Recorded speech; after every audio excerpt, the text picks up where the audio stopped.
G'day again. Mount Lindesay Highway. It's the go-to route for anybody coming south out of Brisbane on a motorbike. There's an absolute myriad of great adventure riding that leads off this road, like Cannon Creek, White Swamp and the border ranges. And once you get over the border into New South Wales, the world opens up if you're an adventure rider. And as far as being just one of those rides that gets you to the real ride's concerned, it's not really. The whole 330 kilometres of it from Brisbane to Tenterfield are a pretty good ride, although not exactly sports bike territory anymore. It's been neglected over the years. Anyway, it's got a pretty good story to tell, and I'm here to tell stories. The Mount Lindesay Highway starts here in the burbs of Brisbane, in Maruka, as National Route 13, which is a bit odd, because when it finishes in the beautiful historic town of Tenterfield in New South Wales, it's not even designated as a highway, but a bit more about that shortly. Everything from the south side of Brisbane up over the border ranges and down into the Tweed Valley is Woodenbong country, an area where all the Aboriginal tribes spoke the same dialect or similar for thousands of years. White men only hit the area in the 1820s when everybody's favourite ranger, Captain Logan, came through on an expedition to map out what's now called the Logan River. But I'll leave that story for another time, because as I said, this road goes to nearly everywhere and I'll be coming down here quite a bit. Got to have some stories for other rides. Jim Boomba, or Gim Boomba as it was first known. Now I've got a theory about Indigenous names and their meanings. I'm really hoping that they've just been taking the piss out of us white fellas for years and just telling us rubbish and just laughing at us because we deserve it. This whole area was covered in a massive forest of Araucaria cunninghamii, otherwise known as hoop pine, but named after everybody's favourite flower sniffer, Big Al Cunningham. The first run in these parts was taken up by a dodgy ex-convict called Thomas Dowse in 1841. But old Thomas was all about the quick buck, and it wasn't long before he flipped it, like a bog-ridden van Commodore. Oh, and that pretty pine forest? All gone. The settlers in the area mowed down every single tree. Down the road in the middle of nowhere, you come across the iconic Verisdale pub. As you ride past the pub, have a look out behind it at the rolling, beautiful plains that go out towards Bow Desert. What you're looking at is part of a really dark time in Australia's history, and nothing to be proud of. You see, while the Americans were fighting a very bloody war over slavery, Australia was actually embracing it. These very fields that you're looking at were full of cotton, and it was all being worked and picked by slaves that were kidnapped from islands like Vanuatu and the Solomons, put in the hulls of ships in chains and brought out to Australia.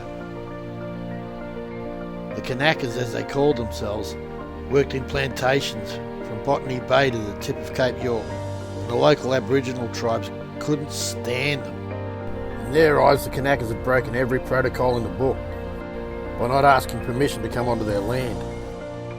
Finally, in 2013, the descendants of the Kanakas and the local Aboriginal tribes got together in an act of reconciliation in Hopkins Park, just down the road on the left from Verisdale pub, and they've erected a monument which is well worth going and having a read.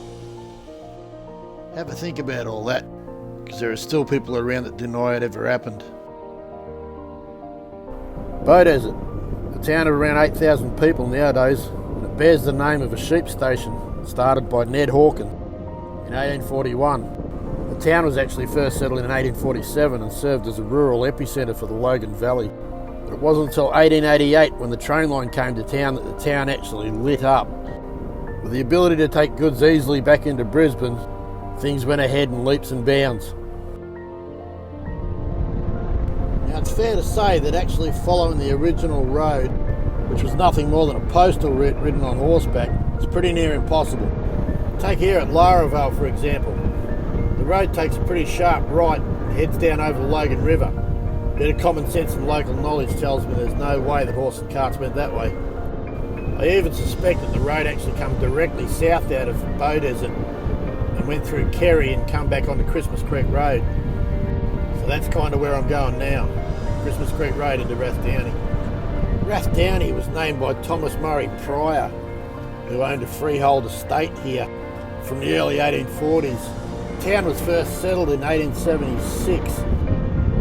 There's a little lookout here that overlooks the town and Mount Barney. There's also a great little historic centre that mostly celebrates the arrival of the train line, which terminated here in the late 1880s. As we climb the range on Mount Lindesay Highway, let me introduce you to its namesake, Mount Lindsey. One of many volcanic pimples that are in the area, it's often confused with its neighbour, Mount Barney.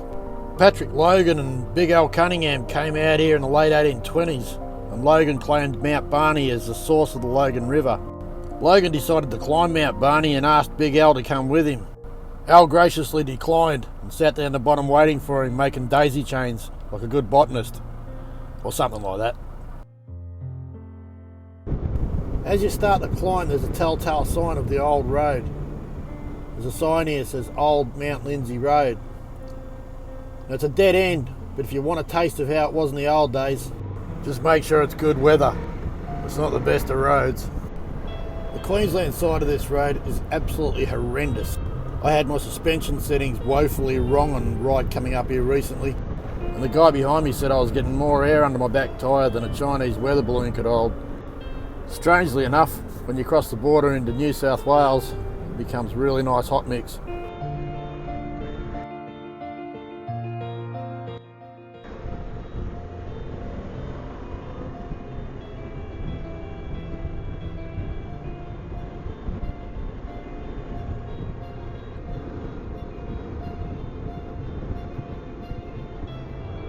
In 1856, Queen Victoria was petitioned for a new state. Now, poor old Vicky always looked like somebody had just given her an atomic wedgie, but she was pretty keen on the name Queensland, and she okayed it real quick.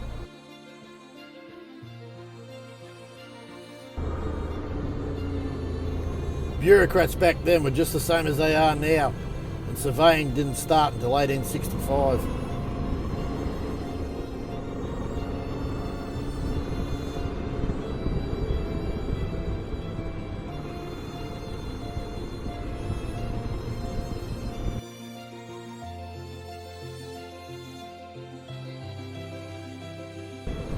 Roland and Roberts got the dubious task of surveying through the border ranges in the Mount Lindesay area.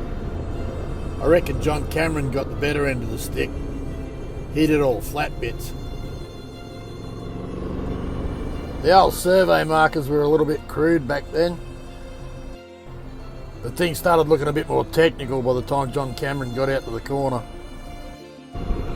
Anyway, the good thing is, the powerful people of Australia thought it would be a great thing to commemorate the struggle the surveyors had gone through by building things out of rock and cement and putting steel things on top. So since we crossed the border just back there, this is now Mount Lindesay Road. It's no longer Mount Lindesay Highway. And let me tell you that bungling bureaucratic story. In 1929, the important people in charge of big roads worked out that the coastal road between Sydney and Brisbane was a mess, the road through Toowoomba was no better, and Cunningham's Gap was nothing but a goat track. So they decided the only option was Mount Lindesay Road. After a few years' work, they opened it up to traffic and it became the Great Northern Road, but not for long. Barely 12 months later, they renamed it the New England Highway, but not for long. Pretty soon, Queensland decided to bitumen seal Cunningham's Gap, which then received the name New England Highway, and this became Mount Lindesay Highway.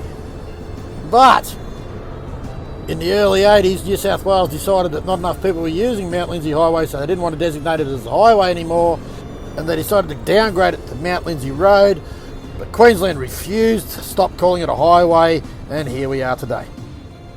And there you go. Did you get all that? I need a rest. Woodenbong. No, it's not full of stoners. It's not another Nimbin. It's just a quiet little northern New South Wales town. But I'm going to save the Woodenbong story for another time. It's a bit of a launching pad for a heap of really good adventure riding. So I'll fill you in on its backstory when I do one of them.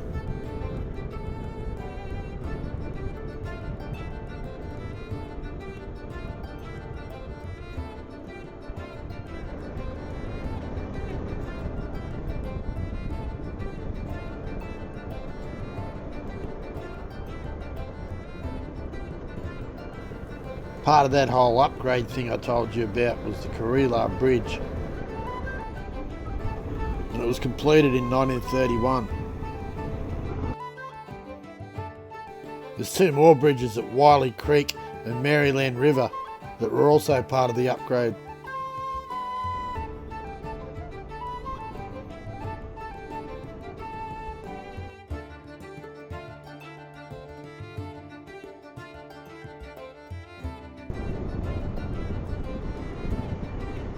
Just south of the Maryland River is where the old Stagecoach route joins up with the road. Back in those days the route came down through Warwick from Toowoomba, and it was a hard slog. Pretty hard to imagine sitting in these things for hour upon hour. Can't imagine it would have been nice. For a while there in the mid-1800s, passengers' anxiety levels would have been through the roof thanks to gooses like this guy, Fred Ward, better known as Captain Thunderbolt. He's been sensationalised over the years, but you don't have to dig too deep to realise he was a bit of a goose. He had a habit of recruiting young homeless boys to help him plunder whatever he came across. And he was no Ned Kelly. He didn't care whether you were rich or poor.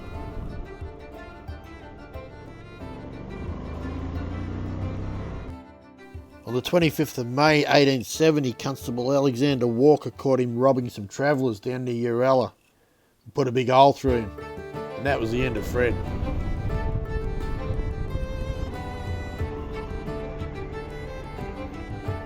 A fantastic little museum in Liston dedicated to not just Cobb and Co, but all the travel in the 1800s down through this area. Stop and have a look around. They've done a really good job.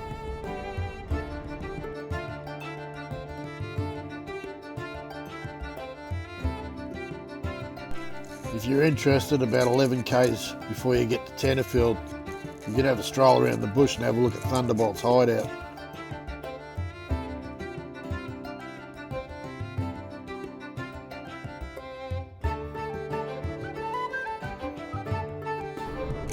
Well, that's about it for this one. I'm just about to get into Tenterfield. I'm going to leave Tenterfield out of this one because, again, it's another launching pad for a whole heap of beautiful rides. Now, one thing I'll leave you with, these trees down either side of the road, a lot of people don't realise, but this is an avenue of honour. Every one of these trees represents a soldier that died in World War I. Really gets on my goat in places like right here, where the trees have actually died. Nobody's bothered to replace them. Anyway, we'll see you on the next one. Thanks for watching. Don't forget to do this, please. All my riding gear and camera gear is from Shark Leathers. Adventure First panniers, because they're tough out.